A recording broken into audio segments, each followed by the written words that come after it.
let me show you some tips on how we can clean the charging port or USB-C port that we have on the Redmi 15.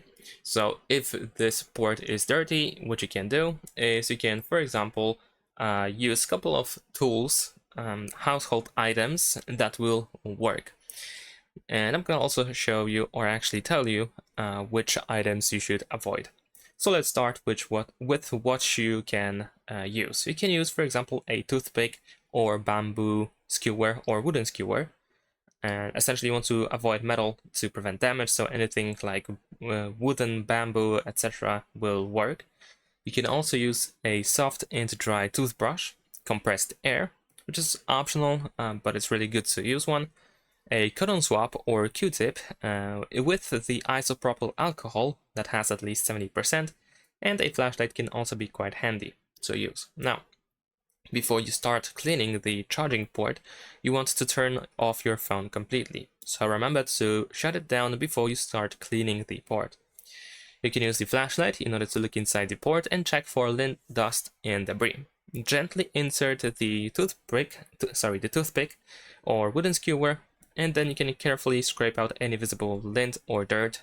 You don't want to push too deep, however, you just want to scrape out the surface. You can use the soft and dry toothbrush in order to brush lightly over here and loosen and remove even more dirt. If you have compressed air, then you can give a few short bursts. You can hold the can upright. And optionally, with the cotton swab and Q-tip, you can lightly dampen the cotton swab with isopropyl alcohol, and remember to squeeze out the excess, and then you can gently clean inside the port. However, if you do so, remember to let it air dry before you turn the phone back on.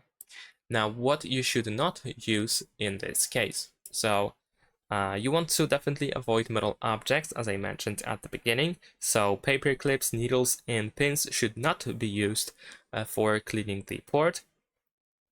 You don't want to use water, and you should avoid blowing into the port with your mouth because it adds moisture. Don't force anything into the port because of course it can damage the charging port, and then later on it might not work properly. You might have issues with charging your phone or connecting it to other devices. And that's pretty much it. Thanks for watching, leave a like and subscribe.